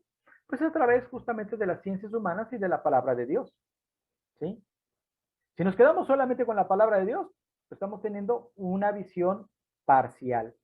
Si nos quedamos solamente con las ciencias humanas, nos estamos quedando con una visión parcial. Aquí la gran ventaja de ustedes, y esto que ha manifestado siempre el padre Luis Martín, ustedes diáconos que tienen estas dos partes, ser parte de la estructura jerárquica de la iglesia, pero no dejan de ser también parte del pueblo de Dios, los laicos. Entonces tu misión es construir, transformar la sociedad.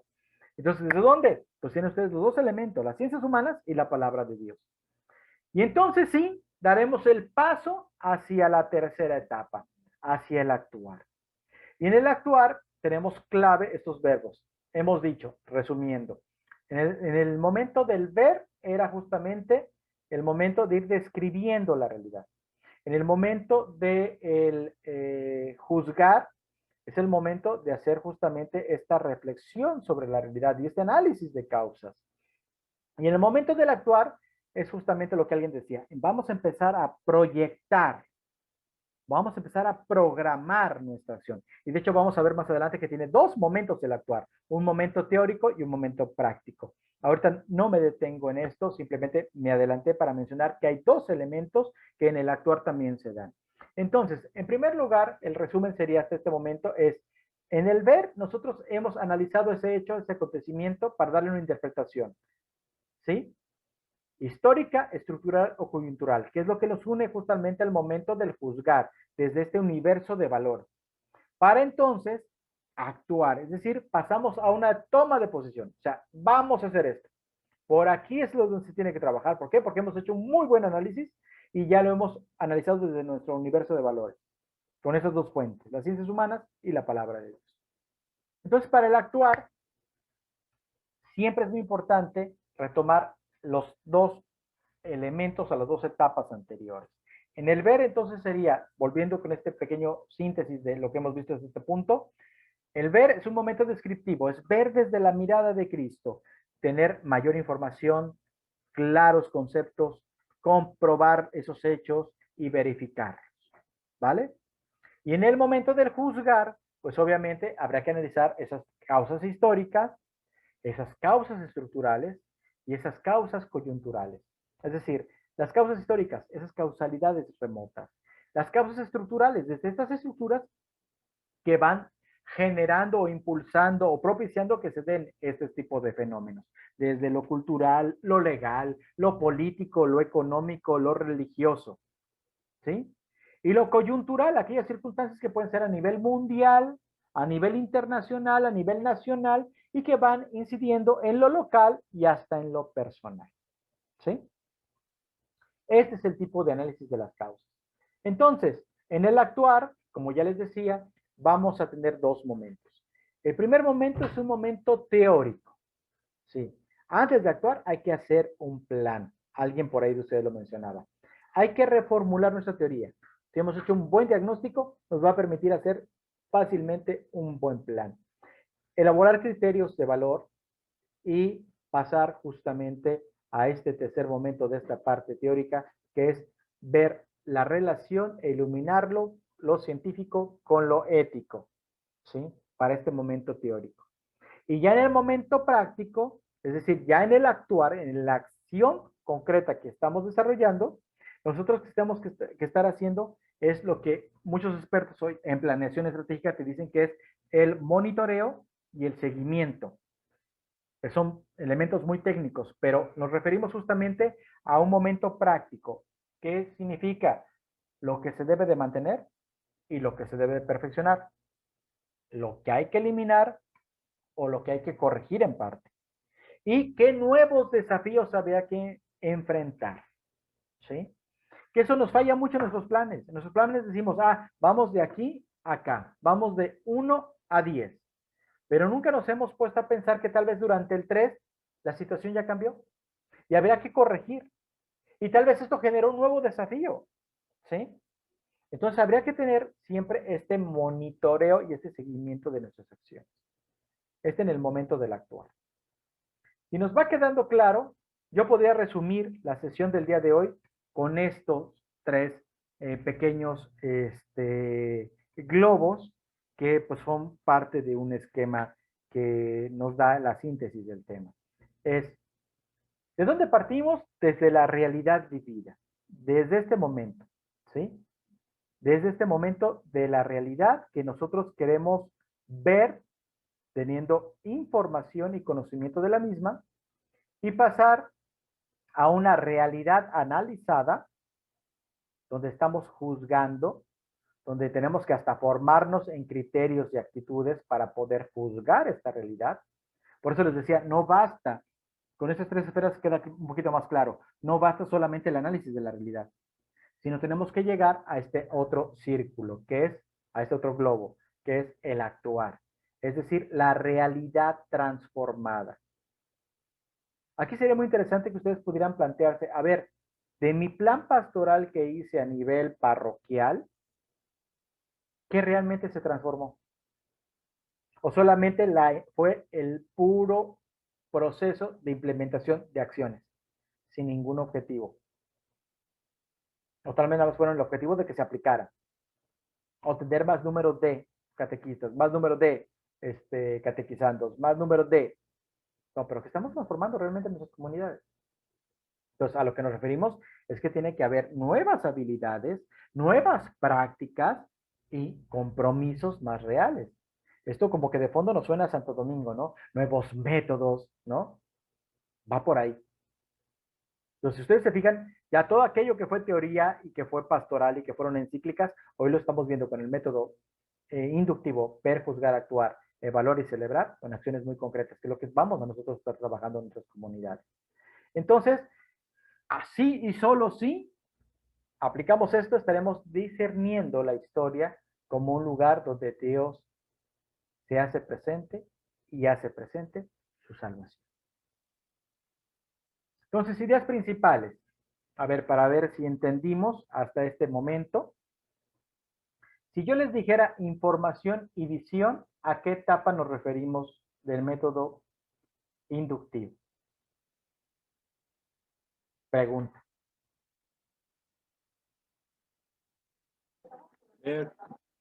Muy bien, Arturo, Alberto. Si referimos a estos verbos, iluminación y reflexión, ¿qué etapa sería?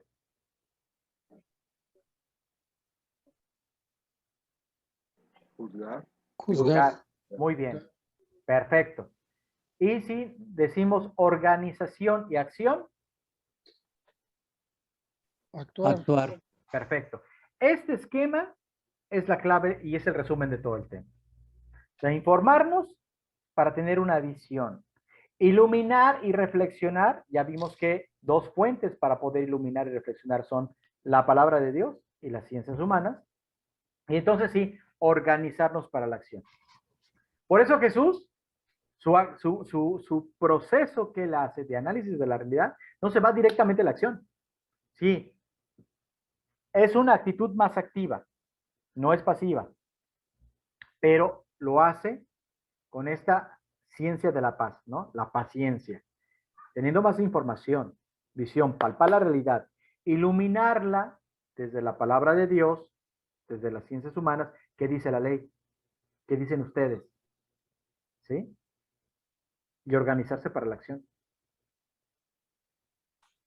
Alguien por ahí decía, y Jesús tuvo que idearse un plan, ¿sí? Hay que organizarnos para la acción. El Papa Francisco en el video que veíamos la vez pasada decía, hay que organizar la caridad, hay que organizarnos en lo social. Lo que decía Aparecida sobre Cáritas, sobre la pastoral social va en esta línea. Por eso el curso de Diaconía Social ha tratado de responder justamente a estos elementos. Organizarnos hacia la acción. Entonces, aquí yo les quiero compartir dos primeros documentos. Lo que queremos es que ustedes vayan haciendo un primer análisis, que de hecho ya lo han estado trabajando, ustedes son los expertos porque conocen la realidad, y es preguntarse cuáles son los problemas sociales recurrentes que se dan en su comunidad parroquial. ¿Sí? Y por favor, les vamos a pedir ahí que ustedes justamente vayan, de hecho son dos hojitas, aquí dice, por ejemplo, parroquia, vicaría, decanato, donde se ubica el templo parroquial, entre qué calle, colonia, teléfono, las colonias que conforman el territorio parroquial y el nivel socioeconómico que tienen en sus comunidades. Y la hoja 2 viene justamente qué problemas sociales recurrentes se dan en sus comunidades, ¿no? Que pueden ser diversos, que pueden ser varios. Aquí yo les pongo justamente estos pequeños ejemplos, que pueden ser, pues se puede dar el alcoholismo, la desintegración familiar, ancianos abandonados, personas viviendo en la calle, migrantes, si hay sexo servicio, deficiencia de servicios públicos, deterioro ambiental, etcétera. Hay 19 hasta 20 puntos que les pongo, ¿no? Les voy a mandar el documento en Word para que ustedes lo tengan y puedan desarrollarlo. Aquí, lo que hay que analizar es qué respuestas se han dado. Por ejemplo, al alcoholismo, ¿qué respuestas hay de parte de la parroquia? Si es que esto se da. Si esto no se da, pues se queda en blanco. Pero si se da, ¿qué respuestas ha dado la iglesia, la parroquia, de cara a este problema? Si no hay ninguna respuesta, pues se queda en blanco. Ahora, ¿qué han hecho otros de cara a este problema en la comunidad parroquial? Cuando me refiero a la comunidad parroquial, me refiero al territorio que abarca la parroquia, y otros pueden ser instituciones de gobierno, instituciones de salud, instituciones privadas, ONGs, otros actores. ¿Sí me explico? ¿Qué han hecho de cara a esa realidad? Este primer documento nos va a permitir conocer un poquito más. Uno, la realidad que estamos viviendo. Dos, ¿qué estamos haciendo? Tal vez no estamos haciendo nada de cara a estas situaciones, o tal vez estamos haciendo ya algo.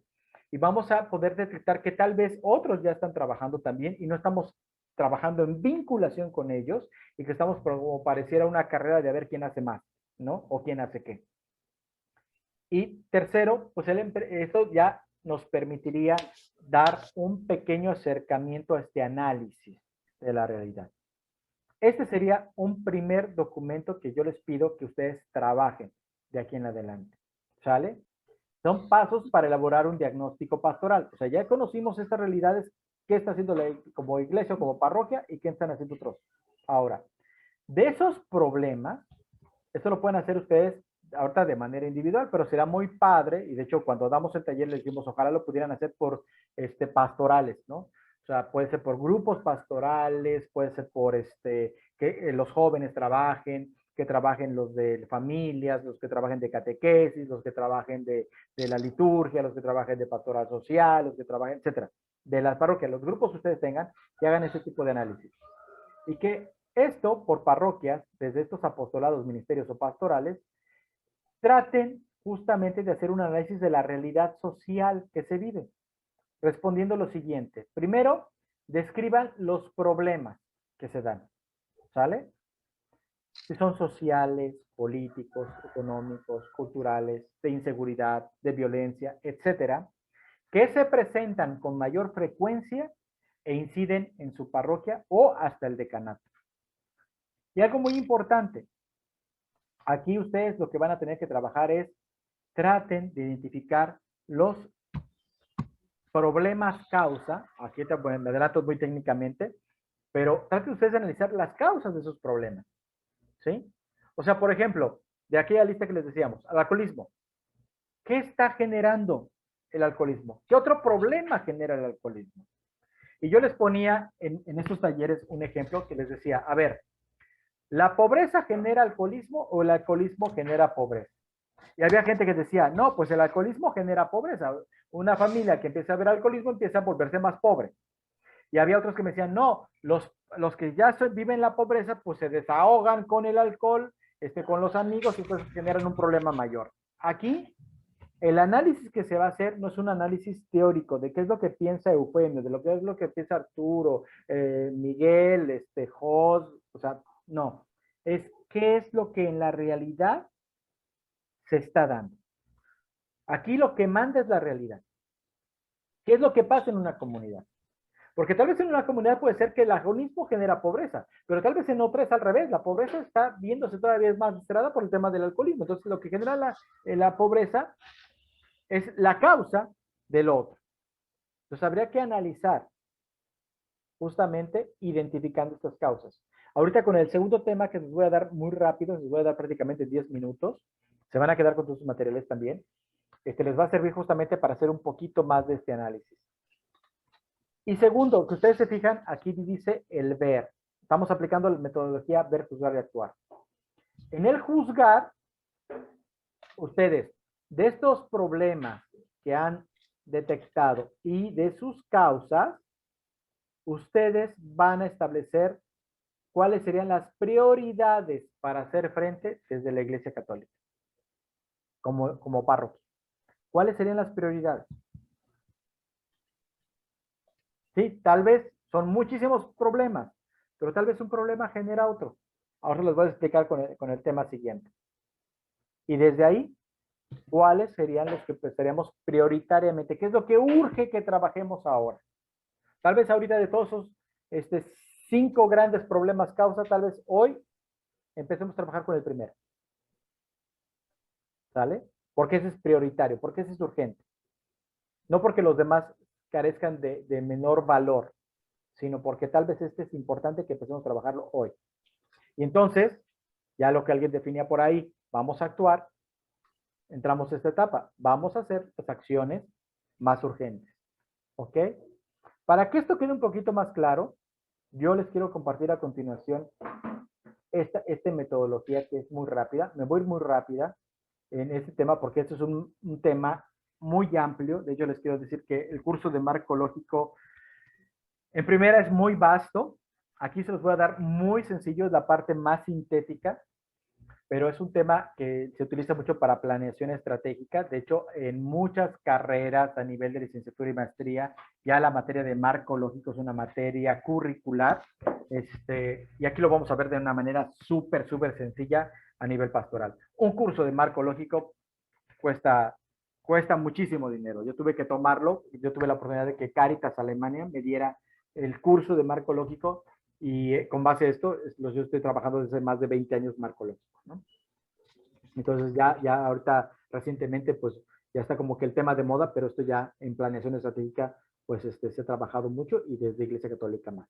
Entonces, de manera muy rápida, simplemente les quiero mencionar que hay 5 pasos para hacer planeación estratégica y para esto se utiliza esta herramienta, porque volvemos, ahorita vamos a ver 2 herramientas. Vamos a ver análisis de la realidad, que ya fue todo el tema del método inductivo, y ahorita de manera muy rápida y puntual, y todavía vamos a tomar algunos elementos que estaremos haciendo referencia directa la próxima sesión, que ya va a ser mucho más práctica que esta. Esta fue más teórica, sobre cómo aterrizar esta parte. ¿Por qué se los explico? Porque la tarea que ustedes van a hacer justamente son esas 2 hojitas.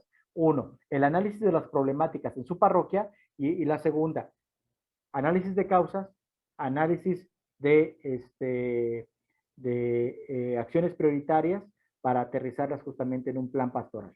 Entonces, en este sentido, simplemente les quiero decir de que no perdamos el esquema que es este que tenemos a nuestra derecha. De hecho, prácticamente con este diapositiva les voy a explicar. ¿Por qué la Iglesia pone el acento en hacer un análisis de la realidad hacia el enfoque de los problemas causa? Porque la experiencia nos ha dicho que es como un árbol. Si nosotros nos quedamos solamente en las consecuencias, que técnicamente hablando podríamos decir los problemas efecto, sería solamente quedarnos en las ramas del árbol. ¿Sí? Aquí podrían ser la prostitución, el vandalismo, el robo en casas, la drogadicción, los halcones, qué sé yo, ¿no? Los secuestros, etcétera. Son efectos de una realidad. ¿Sí? Si nosotros hiciéramos puras acciones a estar podando estas ramas, ¿qué creen? El árbol en el primer retoño vuelve a tener más ramas y hasta con frutos. Entonces no estaríamos atacando realmente el problema de base, no estaríamos cambiando la realidad. Aún si nosotros llegáramos a entender que hay un problema central, que es justamente el tronco de este árbol, que esto nos lleva a entender que hay muchos problemas efectos y que hay solamente un problema central, que es justamente esta parte de esta metodología de marco lógico. Aún yéndonos al problema central, no responderíamos ni transformaríamos la realidad. ¿Por qué? Tú has cogido un árbol, tú mochas un árbol, ¿qué vuelve a pasar? El árbol vuelve a reverdecer. En cambio, si nosotros hacemos un excelente análisis de la realidad y empezamos a detectar aquellos problemas causa, aquellos que originan estas problemáticas, entonces es como quien va cortando o segmentando una de estas raíces que aquí vemos. Si tú vas segmentando una raíz de un árbol, ¿qué le va a pasar al árbol? El árbol se va a ir secando. Entonces, algo bien interesante que nos deja justamente esta metodología de marco lógico es de que si nosotros hacemos la implementación de todos nuestros recursos humanos, materiales, económicos, intelectuales, etcétera, enfocados a darle solución a esos problemas causa, estaremos dándole solución a muchos problemas efecto. Y es ahí donde tiene que estar puesto el ojo de la Iglesia. Entonces, el esquema, me voy a ir más adelante, el esquema es como este. Digo, esto lo veremos mucho más adelante, digo, no es el curso de marco lógico, nada más era que ustedes conozcan el por qué vamos a hablar de causas y efectos, es justamente esto, aquí está, ¿no? O sea, el poder detectar nosotros los problemas principales va a ser una tarea de discusión, que es lo que vamos a hacer la próxima sesión. Por eso va a ser más participativa. Ustedes se van a llevar todo esto. Aquí, la próxima sesión vamos a tratar de hacer como que el gran árbol de problemas de la diócesis de Cuernavaca en el tema social. Con el aporte de todos ustedes diáconos. ¿Sí? porque ustedes conocen las comunidades y este aporte que ustedes van a tener es como justamente lo que vimos, ese rompecabezas. Cada quien tiene un color, cada quien tiene una visión, cada quien tiene una realidad, pero vamos a aportar a una misma realidad conjunta. ¿Cuál es esta realidad conjunta? La diócesis de Cuernavaca, la cual ustedes sirven. ¿Sí? Entonces vamos a tratar de hacer un esfuerzo para poder detectar cuál es el problema principal y sus problemas causa. ¿Sí? Y ver siempre esta relación entre causa y efecto. Tal vez van a salir como 20 problemas, ¿sí? Pero aquí vamos a ir detectando con este análisis que vamos a ir haciendo cuál es problema, causa de otro, ¿sí? Entonces yo a través del Padre Luis Martín les voy a enviar en el grupo de WhatsApp estos materiales, específicamente lo que ustedes van a trabajar. Tanto el análisis a nivel de problemas de la parroquia, como esta otra hoja donde ustedes van a trabajar cuáles son los problemas, analizar cuáles son las causas de los problemas y las acciones prioritarias que tendríamos que hacer.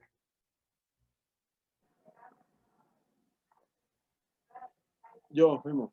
Adelante, Arturo. Pues a mí, lo que entiendo y quisiera entender que es para todos, es, pues obviamente hacer esta dinámica, pero en conjunto, no solamente yo en mi comunidad, ¿no? En mi comunidad es una cosa, ¿no? Lo que haríamos sería como un análisis, un análisis de la gran realidad de nuestra pastoral o de nuestras pastorales. Entiendo eso, no es de mi comunidad. Claro, el formato, Arturo, sí está pensado a nivel parroquial, pero nuestro sueño, o es parte del fruto que queremos tener de este curso, y tú atinadamente lo acabas de resaltar, es como a fin de cuentas todos pertenecemos y trabajamos a una misma diócesis, esta realidad es conjunta. Claro, tendrá sus acentos, sus semáforos rojos y amarillos en cada una de nuestras parroquias, pero es una realidad común. Esta realidad común es parte justamente de lo que conoce el señor obispo y que lo que hace distintivo a la diócesis de Cuernavaca de otra diócesis, aunque estén muy cercanos, por ejemplo, a la arquidiócesis de México o a la de Toluca o a la de Atlacomulco, de la cual forman parte como zona pastoral, pues lo que les es propio a ustedes es la diócesis de Cuernavaca en todas sus vicarías, en todas sus parroquias. Claro, pues, tú has hablado muy sabiamente. O sea, cada parroquia va a tener una problemática tal vez más específica, pero esto no deja de ser parte de una realidad conjunta.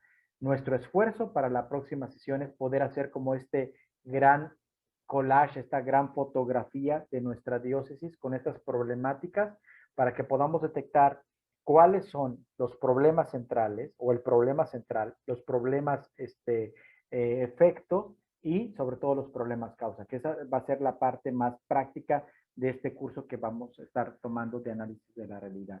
Para que ya teniendo con claridad este análisis, entonces podamos pasar a lo que queremos presentar como propuesta de acción pastoral. Es decir, ¿cuál sería nuestro objetivo general? Transformar este problema central en nuestro objetivo general, transformar estos problemas efecto en objetivos específicos y transformar estos problemas causa en medios, ¿vale? Entonces, para terminar la sesión del día de hoy, no sé si dejamos los micrófonos con el Padre Luis Martín para terminar con alguna indicación de parte de él o con una oración.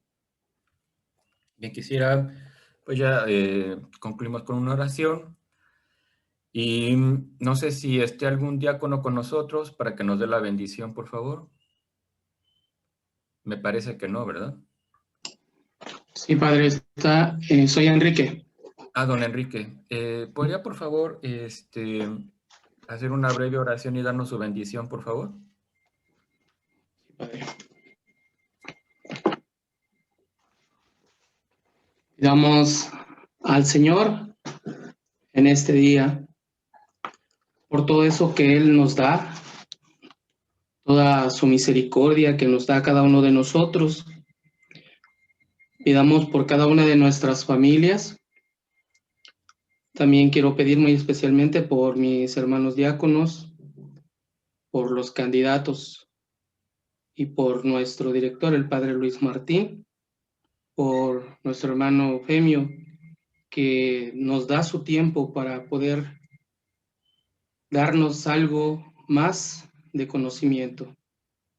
Y que esto que nos estamos llevando, que nos sirva para darnos cuenta cuál es la realidad en cada una de nuestras comunidades. Pidámosle al Señor que nos dé esa sabiduría, esa fortaleza para continuar con este servicio. El Señor esté con ustedes. Y con tu espíritu.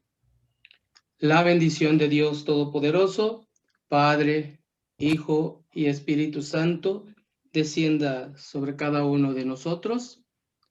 Amén. Amén. Buenas noches, hermanos. Buenas noches, muchas gracias, Enrique. Gracias, Femo. Gracias a todos. Y a ir adelante, en cuanto yo tenga el material, se lo reenvío para que empecemos a trabajar.